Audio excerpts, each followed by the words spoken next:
গোপাল ভাঁড়ের ভাইপো আর তার স্ত্রীর মধ্যে ভীষণ ঝগড়া বেঁধেছে। মধ্যস্থতা করতে এগিয়ে গেলেন গোপাল। বললেন, বলি কি নিয়ে এত ঝগড়া হচ্ছে শুনি।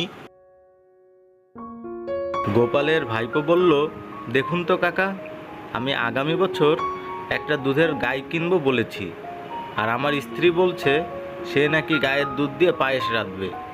ভাইপোর স্ত্রীও সমান তেজে চেঁচিয়ে উঠল।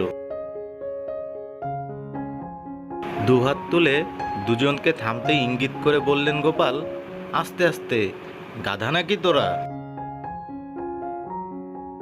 দুজন একটু ঠান্ডা হলে গোপাল ভাইপোকে বললেন, আরে গাধা, তোর বউয়ের পায়েস রাধা তো পরের কথা, আমি যে বাড়ির পেছনে সবজির বাগান করেছি সেসব যে তোর গরু খাবে সে খেয়াল কি আছে?